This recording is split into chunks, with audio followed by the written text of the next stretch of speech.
Hi everyone, Air here. Today we're going to talk about work. It's one of those topics where we don't necessarily want to talk about it, but it's going to make a world of difference in our lives. With me, I have Mitch Gray, and he's wrote a book called How to Hire and Keep Great People. So whether you're an entrepreneur like myself, an employee, or someone that is just trying to have that side hustle with a little bit of help, he's here to make sure that we understand how emotional intelligence is going to help us here. Welcome to the show, Mitch. Air, it is so great to meet you officially and to be here today in this moment. I'm so excited for this conversation. It's one of those that I've kind of held off on because it can be a touchy subject.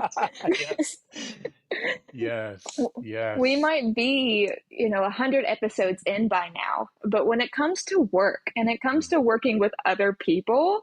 everybody tenses up. Do you feel like that, or am I on my own here? No, you're exactly right. And by the way, for those listening that may be entrepreneurs, owners, managers, leaders, it's not just leadership that tenses up.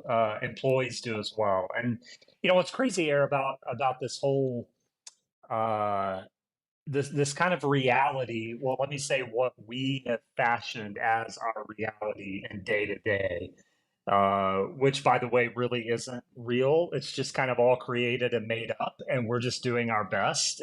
And but we allow this space that we view as our reality every day to really impact us, good, bad, or indifferent. That's kind of a neutrality that I'm identifying there. But as business owners, as entrepreneurs, as leaders, we tend to constantly be on. That isn't healthy. As employees, we tend to constantly be pushing ourselves forward to just make ends meet or create a new opportunity. And the interesting thing, and this is where I love the conversation around business and the workplace and employees and employers, is when we can begin shifting the conversation from outside of ourselves and begin looking at this as a human existence, even in the workplace. It really shifts the opportunity to lift our awareness to what potentially the real barriers are. And that is why I think we all tense up, because I think we have a real struggle with how to have that conversation. It's much easier to compartmentalize. The problem with compartmentalizing is we begin disconnecting. And when we begin disconnecting, the conversation shifts from a wholeness of our humanity and a universal existence to a one single magnified problem. And when we only focus on that one single magnified problem, we lose the awareness of the connection of everything. And I'm really excited to hopefully introduce a new way of being and of having that conversation. Mm. I feel like you're about to introduce how spirituality and soulfulness and humanity can Yeah. just take down the walls of business because business to me can be very cold Yes. sometimes. And even as, a psychotherapist or as someone in the spirituality field or someone, I'm a yogi at heart. Everyone on the show knows that. So Yes. Yes. I'm always working with people's energy and their emotions day in and day out. But there's something about business, especially like sales and Mm. marketing and, climbing up that corporate ladder that just feels so cold. And so before we start this, how would you set the stage for someone with that type of mentality? Mm. Look in the mirror. There's something beautiful that happens when we recognize ourselves. The challenge to that is we often don't want to recognize ourselves because oftentimes we don't like the reflection. But the truth of the matter is, until we begin realizing and accepting our reflection, the work cannot begin. If I don't know where to start, I don't know where to start.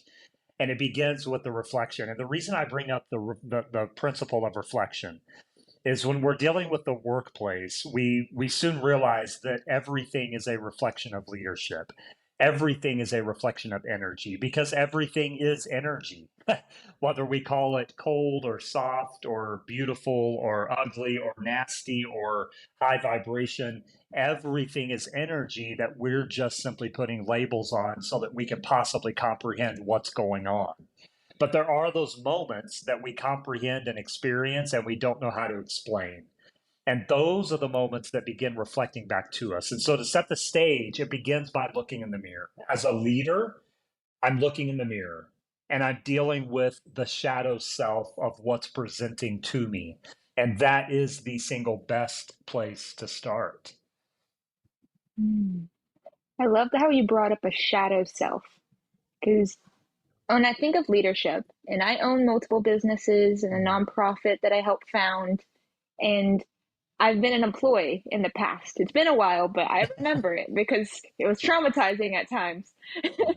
Yeah. But I've had great employers, I've had great leadership, I've had great mentors. If you want to take it outside of business and put it more in like a school type of Mhm. atmosphere. And I feel like everyone either gets pegged as like a good leader or a bad leader. So, how would you define the difference whenever people are explaining this person's a great leader or this person's not a good leader? I love these questions because I'm often asked questions such as these, and it's like sometimes it's like, Mitch, you don't really answer the question, and I'm like, well, because the language has to change, right? And so Okay. my gut response to that question is there is no good or bad. And so when we start diving into the greater perspective of energy and existence and humanity, at some point we really have to. And the reason I bring up good and bad is I love eradicating those two words specifically. Here's why. We usually judge good or bad based on a result and not the story. And so Mm. someone steals a loaf of bread, and we go, bad person, bad action, thief. But we forget to ask why.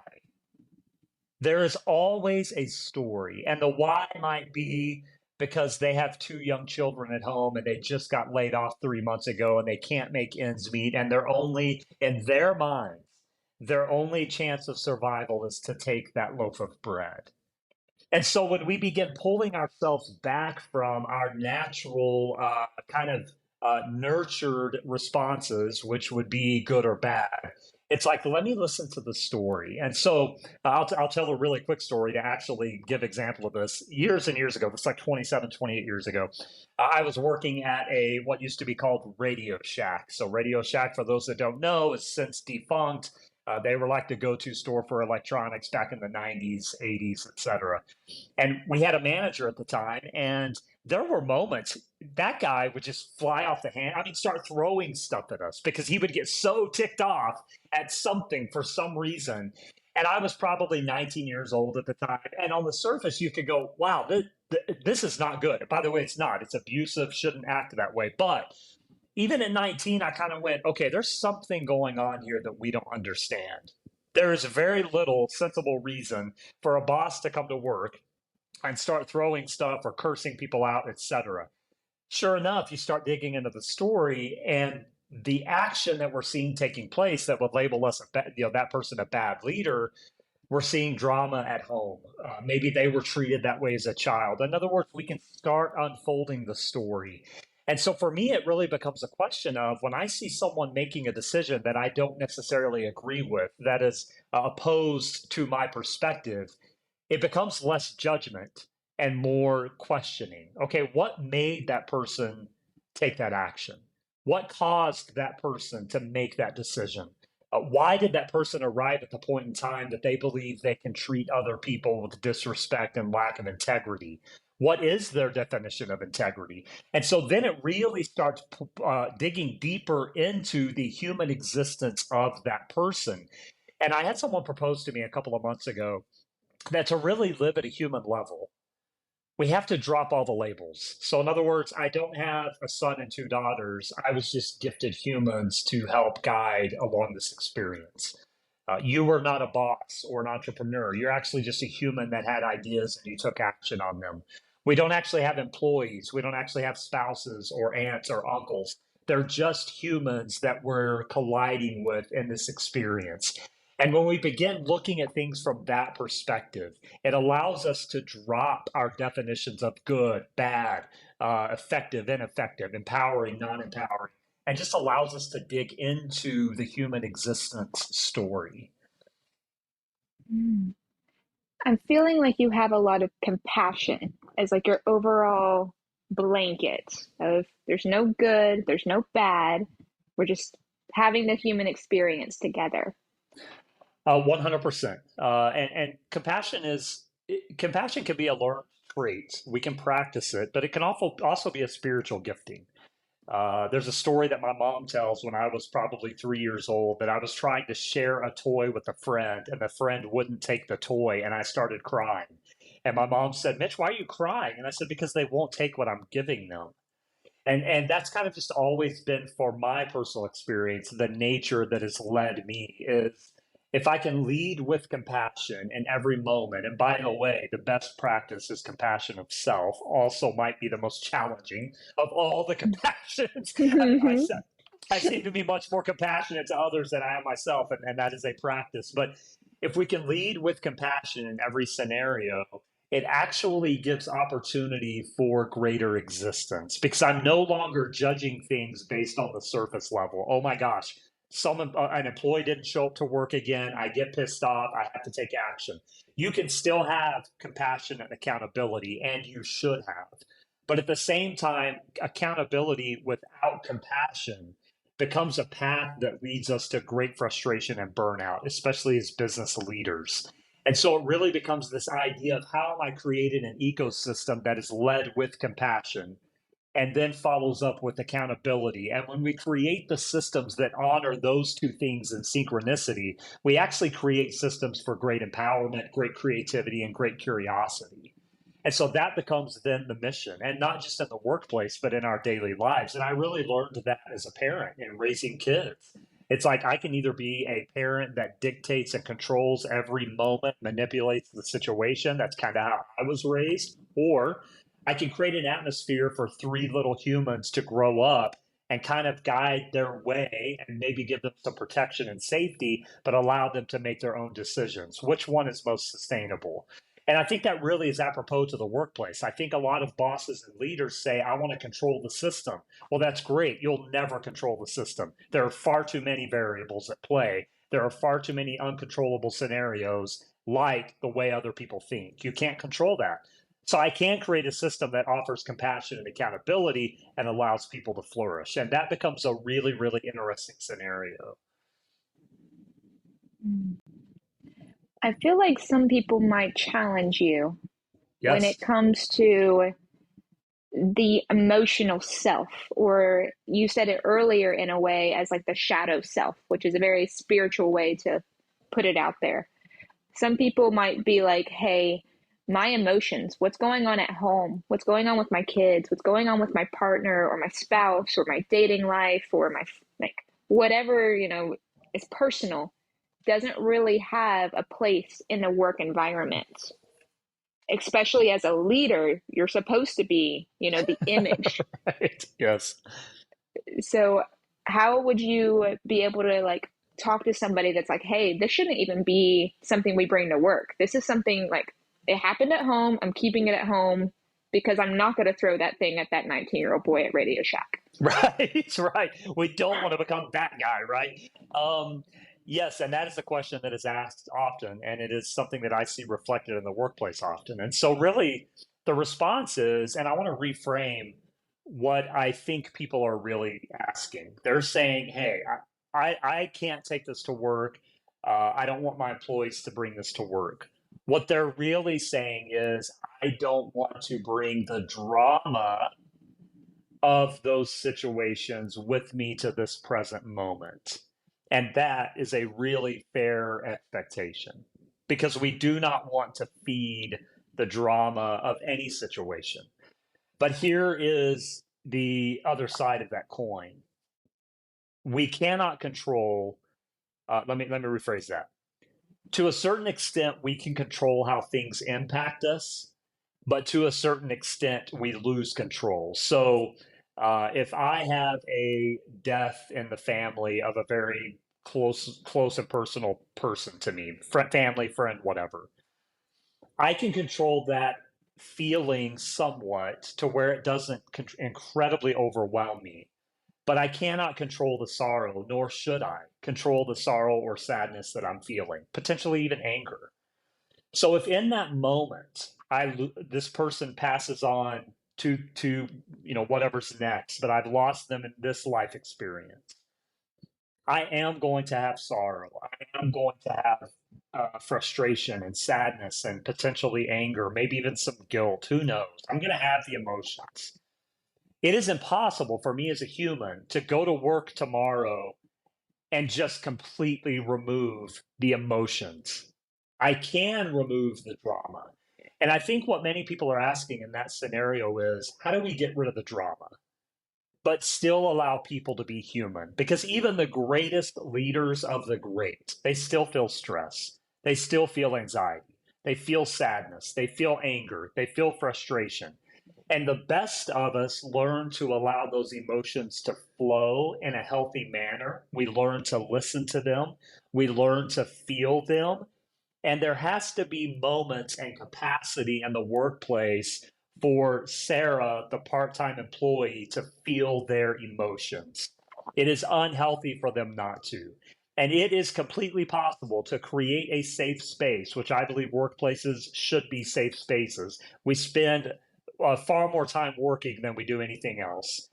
Sarah, the part time employee, should have the space and safety and security to feel without bringing the drama. And those are two very, very different things. And so I think what people are asking there is, how do I get rid of the drama? I'm a full believer in getting rid of the drama and not carrying it with us from moment to moment. But I'm also a full believer that you can create an incredibly safe space for people to feel their emotions, to express their emotions. Sarah may walk in and say, Air, I'm sorry, I'm not at my best today because my aunt passed and she was my mentor in life and I'm really feeling it. There should be complete space and opportunity in the workplace for those things to be expressed and felt. And you will create a better team that way. You will create a better human experience that way. And when employees are having a great human experience, they pass that on through the product and to the customer. Mm. So I absolutely love the differentiation there between the drama and the safe space.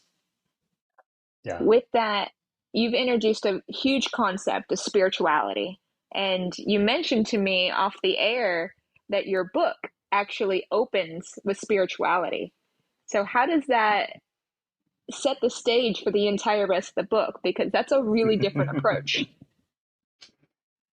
Yeah, what's interesting about the book is I had finished the manuscript, and my advanced reading team, by the way, who were spread all over the world, literally from Australia to Canada to Florida, and they're spread. They do not know each other.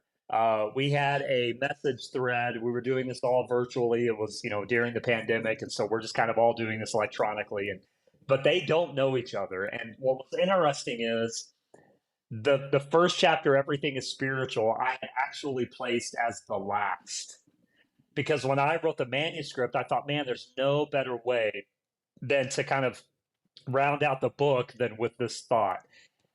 Every single person individually messaged me and said, nope, that's the first. And so I'm really grateful for my advanced reader team for having the courage and the audacity to say, no, no, no, Mitch, you got that one wrong. This is your essence. This is the foundational pillar of your message, and this has to be first. And here's why I think they were really all moved, kind of anonymously, universally, to give me that message. And that is because everything is spiritual. And when I'm talking spirituality, I'm not at all talking religion. And oftentimes in our language, we use the two synonymously, and they couldn't be further from each other. Now, religion can be a conduit and a tool for spirituality. But this existence that we're all feeling, the emotions, the excitement, the curiosity, the experiences. It's all just energy. It's all just spirituality. It is activity that we cannot usually see with our physical being and eyes, but we can feel it. And everyone knows spirituality, whether they use that language or not. They know the feeling of love. They know the feeling of curiosity. They know the feeling of creativity. They know the feeling of connection. Those are all spiritual moments. And so when we look at it from that perspective, I'm then asking myself the question, how can I create a workplace that is a spiritual experience? Does that mean everyone's going to come in at 10 o'clock and sit down and do meditation?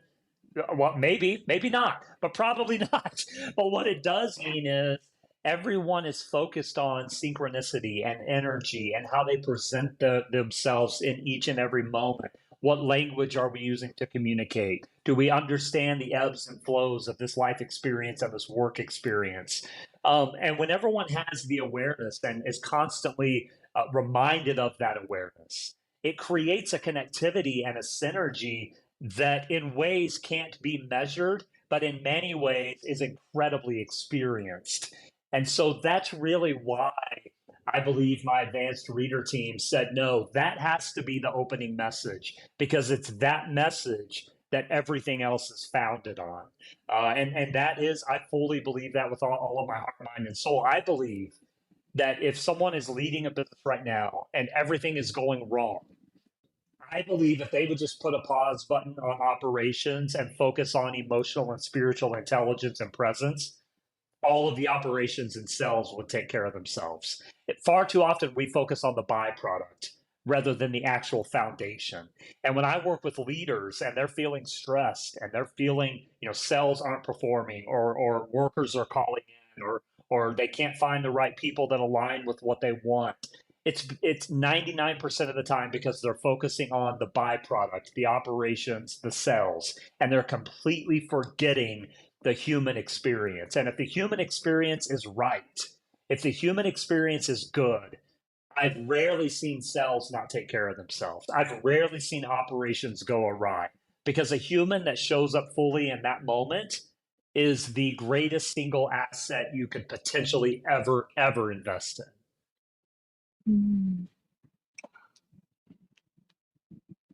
Every single time you spoke so far, I'm just like, I want to take a beat because it all needs to soak in. So valuable.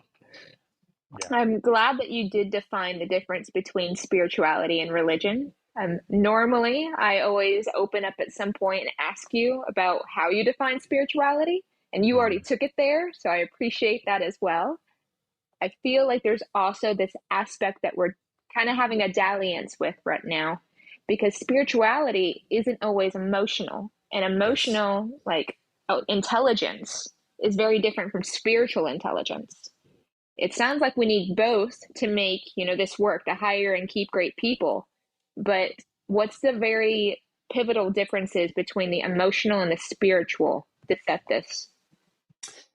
Yeah, let's go here. And I'm going here because it's really fresh on my mind. I had a great session this morning with my mindset coach, and he gave me an affirmation and a reminder that was greatly needed for me. And so I feel like there's something resounding for your listeners at this place in time. And that is spirituality at its core is we are worthy of this existence. In other words, really our worth isn't found anywhere else except for that we exist. And I feel like that is one of the greatest challenges in life. It's like that's the mythical unicorn of self discovery is that my worth isn't found in money or a job or a love of my life or whatever, my accomplishments. Strip all of that away, and that is where my worthiness is. It's this existence, this moment, this place in universal time. That at its essence is spirituality. Feelings and emotions are a manifestation of how we are experiencing that worthiness. And so when we go there, it's like, well, when someone is abusive to me and it makes me feel negatively, what's happening is I am experiencing a manifestation that is directly against my self worth. When something positive happens to me and I'm feeling elated, I am now experiencing a manifestation of the affirmation of my self worth.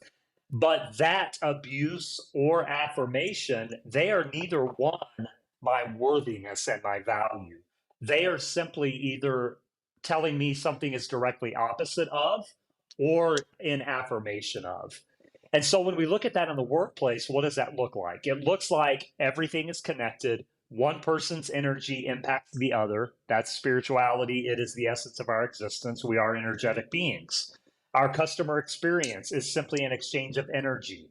So we want to make sure that our exchange of energy with our customers is on point. It is of the highest value and of the highest presence.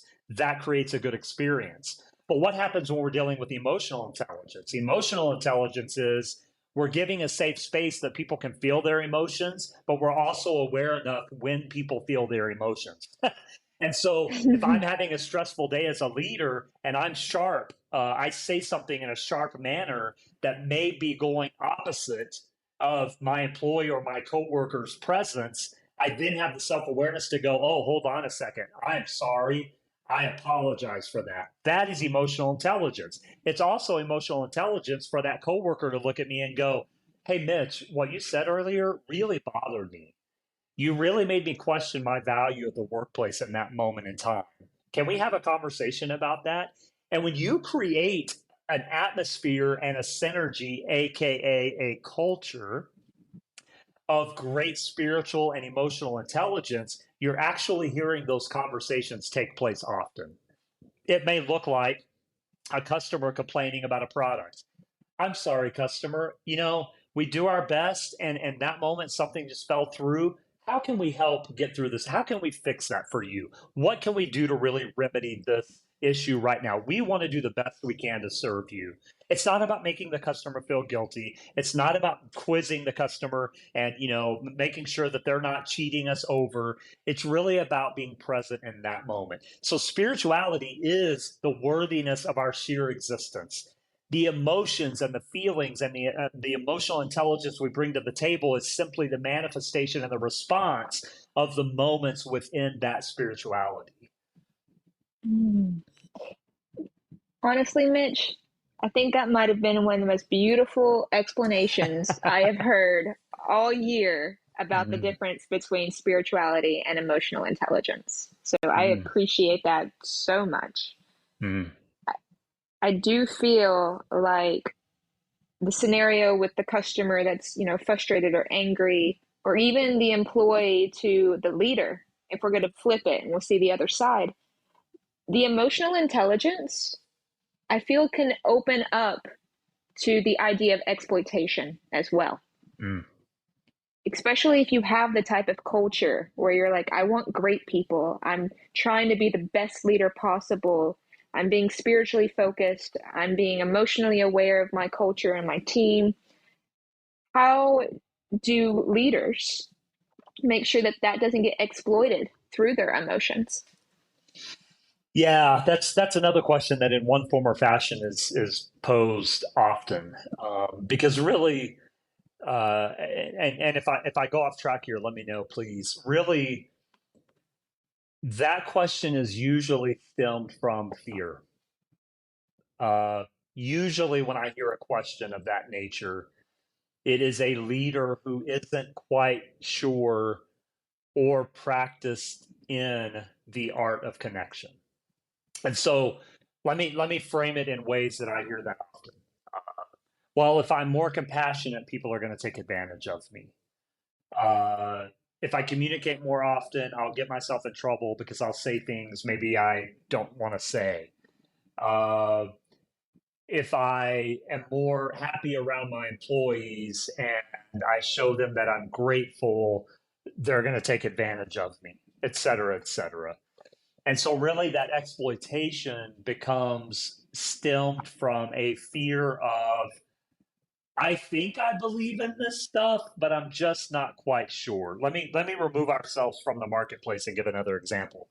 I often work with school administration on a variety of initiatives.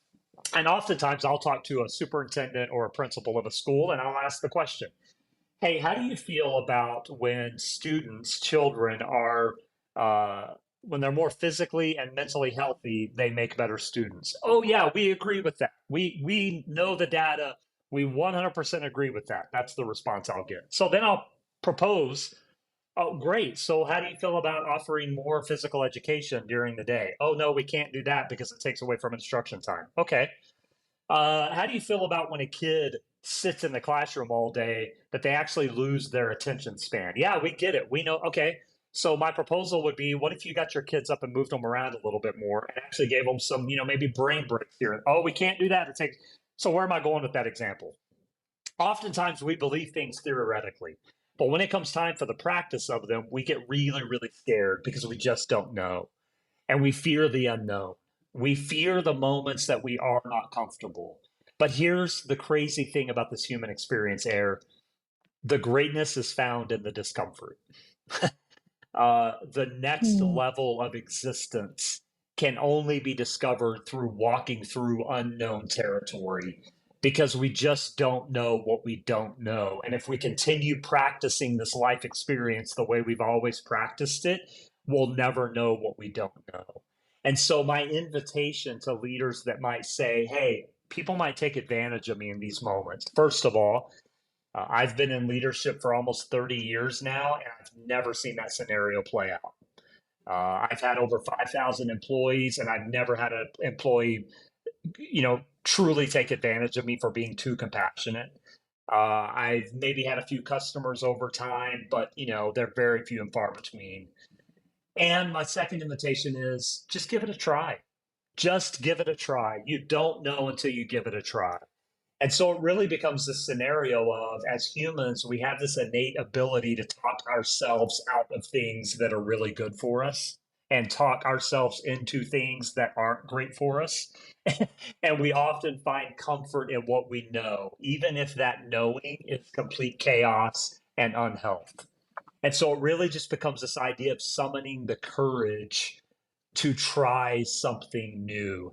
And I know one thing about humans, by far, the vast majority of humans want the best for themselves and the best for others.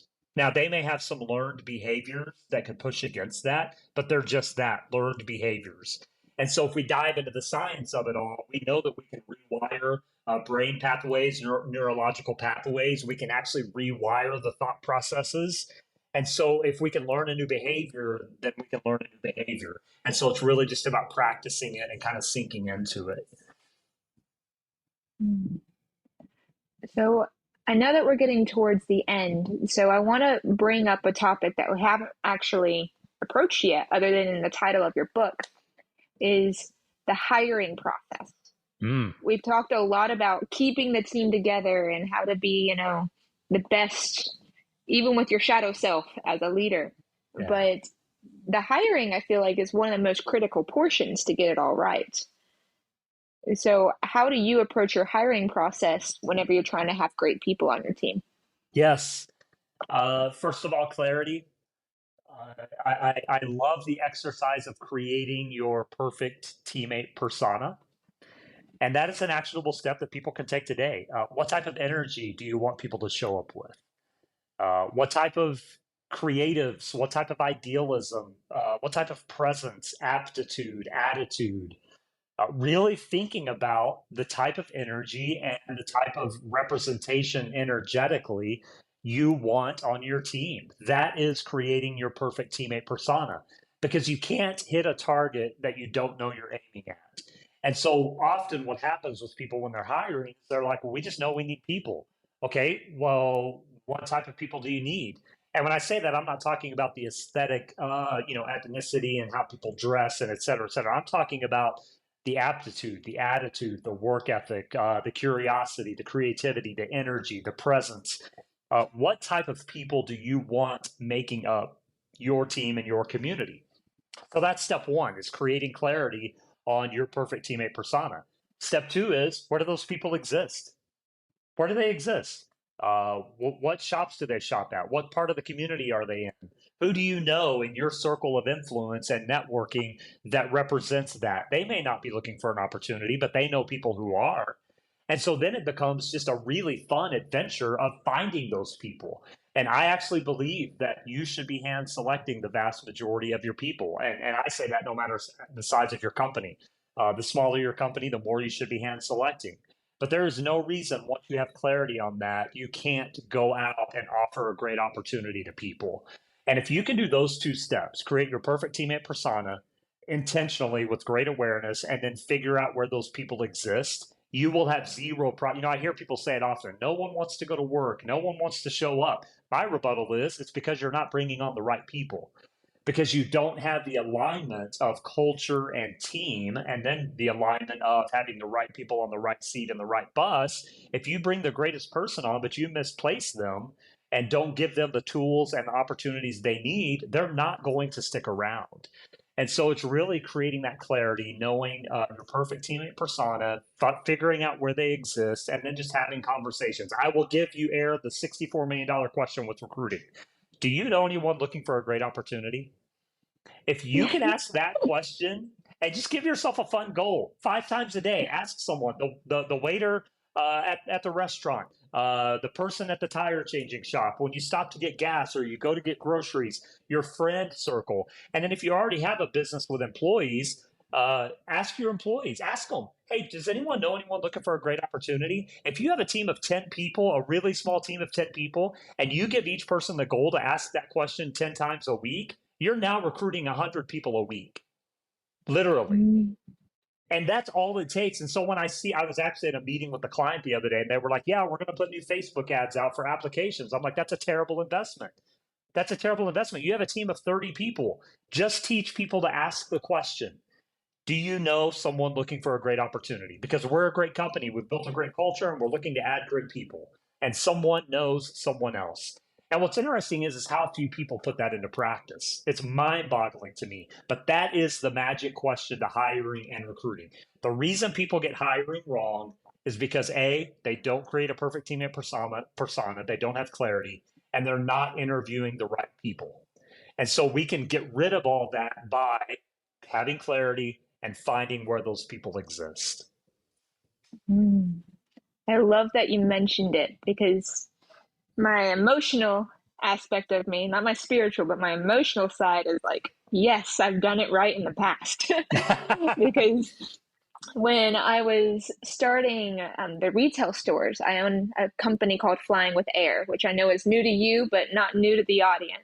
Mm-hmm. But Flying with Air, I tried to do the Facebook ad thing, and it was about 3 days later, and I'm like $80 short. I didn't, put a lot into it, but I was like, this sounds so silly. Like, these aren't my people. Yep. Like, this could go anywhere. And what I did is I thought about when I was an employee and some of the incentives that I used to have. And they used to have referrals through employees because like people like find similar people, similar energy, right? So Yes. if you have a Yes. good employee, they're going to have friends that are like them. You are the closest 5 people. That's the summation of you, is another Yes. way to say that. But also, I am the one that when I go to a restaurant and I'm really vibing with the server, or I go to an event and I'm like, there's this person that's like 3 doors, 3 seats down. I'm like, hi, like, what are you doing? Like, Yes. why did you decide this profession? What is your goal? Like, do you want to be here? Do you want to expand? Is there something missing from here? I'm that person that gets to that under level. And Yes. out of all the employees I've had, I haven't had quite, I think you said 5,000 in your 30 years. Yeah. Yep. That's a lot of employees, Mitch. Yeah. I've maybe had like 100 with, everything I've had together, if you don't count like contractors and partnerships, right? Yes. But I would say 80% of the ones that I was just like, they were there for at least a year. They had great ethics. They had great values. They expanded the vision. They moved us forward. I either was at a restaurant and I was like, I really like that server, or I was getting them from a referral from somebody already on the team. So I love that. That's so much better than putting Facebook ads out there. I'm telling you, it works. And you take away what I say is people use the strategy of gambling when it comes to recruiting. It's just a crapshoot, and they're throwing ads out, and they're using recruiting agencies, and no one knows your business or your culture like you and or the people that are around you. And similar to what you said, I learned something very early on in my leadership career, in my early 20s. I had a mentor that actually taught me the art of recruiting, and she used to always say, Mitch, birds of a feather flock together. So find the bird you like, and they'll bring more to you. And it's spot on. And what's crazy is, 92% of the businesses in North America are small business. 90% of those have fewer than 100 employees. And so what that tells me is that the vast majority of businesses should be hand selecting the almost everyone that they hire. But you rarely see that. You see so many help wanted signs in the window. And sure, put them up. Maybe you'll get lucky. But if you're depending on that to recruit people, you will constantly have trouble. Constantly. And so it becomes an interesting thing. And the rebuttal I often have leaders say is, well, Mitch, I don't want to be out to dinner thinking about recruiting. And I'm like, hold on a second. But you're out to dinner stressing about your business.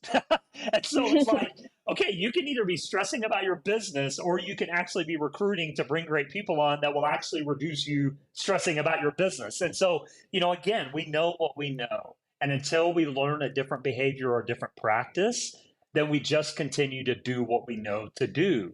And what I believe about the things that I am passionate about and I try and gift and teach to others is I believe firmly it is the single most sustainable way to build a life, to design a life experience. Call it success, call it what you want. But at some point, we have to build a sustainability that creates this amazing human experience where we don't get 30 years down the road and regret it, because that's the last thing anyone wants. Mm. So I feel like the conversation of compartmentalizing, business versus talking about it at dinner or trying to recruit the server, that's a whole different podcast. We could go 2 hours on that. Whole different one. And I will be the first one to be like, I'm going to raise my hand. That was me in the past, and it's gotten me in trouble in the past, but I'm Yeah. going to put that back down in the box. Yeah. But Yeah. I also know that you have a podcast. So please share what that's about. I do, the Mitch Gray Show, and the kind of the mantra of our show is bringing the art of humanity back to leadership. And so, a lot of great episodes with great guests where we talk about topics that you and I are talking about today. Quite a bit on emotional intelligence, spirituality, and just how to exist in the best way possible in this life experience. And so, yeah, anywhere you listen to podcasts, the Mitch Gray Show, check it out, and I hope you get something from it. Cool. And then also remind everybody how they can get your book, because we mentioned that a couple of times. I'm getting lucky. He's sending me one, so I'll let Yes. everybody know when I get to read it and have my thoughts. But what about everybody else? How do we get your Yeah. book? The easiest one is Amazon. Obviously, everyone orders books on Amazon, but I will say, please check with your local bookstore. They should be able to order it. I'd love for you to support local if possible. But if you are an Amazon buyer, it's available everywhere. How to Hire and Keep Great People. Look it up, order it, and I hope you really, really enjoyed it. We've got something else really cool coming. Hopefully, in the next few months, we're going to be publishing a How to Hire and Keep Great People guidebook. And so the book is in itself a guidebook. There's a lot of questions, a lot of kind of scripting that you can use, but we're trying to really even back that off more and just create a manual that people can get alongside it and really just give them scripts for leading their business in a really powerful way. Mm. I feel like that's going to be so valuable, not only to small business owners, but also HR recruiters. Mm, yeah, yeah. Well, Mitch, it has been delightful. I loved this show. Like, I have no idea how to express my gratitude Mm, to the fact that you knew how to explain the spirituality aspect, but also the emotional aspect, but keep it high level and detailed at the same time, that's a talent. Gotta let you know. That's a talent I would put on my resume if I was you. So, I'll take that. Consider that for sure. Yeah. Yeah. but Well, it's Aaron, yeah, definitely, thank you so much. I love colliding with people randomly that just becomes such a joy. And I feel like over the last few weeks, you and quite frankly, I don't even know how we connected other than on Instagram, and we started messaging, and it's been beautiful. And I absolutely love your content. And so thank you so much for shining bright and doing such great work in the world. I really appreciate you. now you're just gonna make me fall. Oh, well, thank you so much, Mitch. To everyone out there, please go check out his podcast. If you like this episode, I know that there's going to be more value on the other episodes with his guest. Check out his book, How to Hire and Keep Great